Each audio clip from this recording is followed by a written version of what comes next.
տեղեկատվությունը հրաժարվում է հայտնել նրա գտնվելու վայրը եւ այժմ փորձում ենք պարզել նրա գտնվելու վայրը, ասեմ որ դա հանցանք է, երբ որ պետության թողտվությամբ անձը հայտնվում է իրավական պաշտպանությունից դուրս։ Հիմա այսքան ժամանակ է այստեղ ենք, խուզարկություն է իրականացվել եւ խուզարկություն իրականացրած քննիչի հետ Սրբազանը դուրս է եկել նրա ուղեկցությամբ, որպեսզի հավանաբար բերվի նախաքննական մարմին, բայց մինչ այս պահը հայտնի չէ նրա գտնվելու վայրը։ Իսպանիան մեծ հոգևորականի են բերման ենթարկել, այս պահին նրանք որևէ կարգավիճակ չունեն, չէ՞ միայն հարցաքննվում են։ Չեն հարցաքննվում, նրանք հայտարարել են, որ ցանկանում են պաշտպանի ներկայությամբ, փաստաբանի ներկայությամբ հարցաքննվել եւ ըստ էության դուրս են եկել մի մասը, բայց ներսում էլի ունենք քահանա, ով դեռ դուրս չի եկել։ Աննա այս պահին չեմ հիշի, բայց ներսում է։ Այո։ Ինչն է եղել հիմքում, հա, այս գործողությունների։ Տեր Արամի հավանաբար հարցազրույց Ղազարյանի։ Այո։ Որտեղ նա ասել էր, որ 2021 թվականին մասնակցել է ցույցերի, բայց ոչ իր կամքով, այլ ստիպել են վերադարձ։ Այո, բայց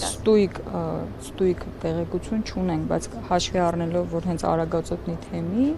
քահանաներն են բերման ենթարկվում, կանխատեսելի է, որ հենց այդ պատճառով։ Այսինքն դա ընդհանրապես ենթադրություն է։ Այս պահին մեր ունեցած տեղեկություններ են այդքանը։ Այսինքն քննչական կոմիտեից պաշտոնական գրություն չկա, թե ինչի հիման վրա է։ Գրություն չունենք, ոչ։ Մենք նույնիսկ մուտք ենք արել անհրաժեշտ փաստաթղթերը պաշտպան ներգրավելու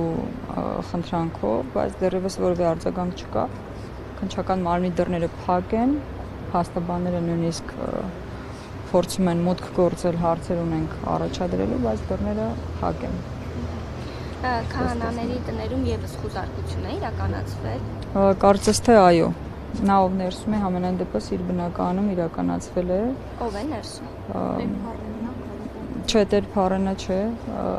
Տեր Հայկն է կարծես, եթե չեմ սխալվում։ Իսկ մյուսները որտեղ են։ Մի մասը դուրս եկավ, ծանոթագրերը ստացավ, հարցաքննվելու վերաբերյալ, իհարկե փաստաբանի ներկայությամբ նրանք հետագայում կհարցաքննվեն, այս պայդրությամբ ներսում մեր տեղեկությունով մեկ քահանա է, բայց քահանաներն ասում են, որ էլի անձինք կան, որ չկան։ Բացի Սրբազանից, այսինքն։ Այո, մի քանի աշխարհիկ աշխատակիցներ են բերման ենթարկվել։ Հիմա այսպես ինչին եք դուք այստեղ սպասում, որ ձեզ ներս թողնեն։ Եվ ներս թողնեն, եւ սպասում ենք պարզելու համար ի վերջո որտեղ է Սրբազանը, հասկանանք բերում են այստեղ, թե մենք ինչ որ ճանապարհներով փորձենք պարզել նրա գտնվելու վայրը, բայց այս պահին բոլոր ջանքերն ապարդյուն են, բոլորը հերքում են, ասեմ իպին էլ են կահազանգել դեռ անարդյունք։ Նա օրենքի խախտում է, երբ մինչև այս պահ դուք չգիտեք։ Միանշանակ, ասեմ ձեզ բռնի անհետացում, այդպիսի հանցակազմ կա քրեական օրենսգրքում, եւ պետության պատվերով, կարգադրությամբ կամ թողտվությամբ անձը բռնի անհետանում է եւ նրա գտնվելու վայրը հայտնի չի դառնում եւ անձը հայտնվում է իրավական պաշտպանությունից դուրս։ Այս պահին մենք ունենք դասական հենց այդ իրավիճակը, այսինքն ստացվում է, որ Սրբազանը այս պահին իրավական պաշտպանությունից դուրս է եւ անգամ իր պաշտպանների հետ հանդիպելու խորհրդակցելու հնարավորությունից զրկված է։ Իսկ ով է քննիչը, ում հետ անհետացել է Սրբազանը։ Տեղեկություն չունենք, չեն հայտնում մեզ այդ տվյալը։ Եթե պարզեինք գոնե ով է քննիչը, կփորձենք քննիչի հետ կապ հաստատել, ասեմ նաև, որ Սրբազանի հեռախոսը անհասանելի է, բազմաթիվ զանգեր ենք կատարել, բայց ըստ էության ակնհայտ է, որ պետության ջանքերը ուղղված են նրան, որպեսզի թաքցնի պետությունը նրա գտնվելու վայրը։ Այս պահին անհայտ է, թե ինչ գործողություններ են նրա հետ իրականացվում, բնականաբար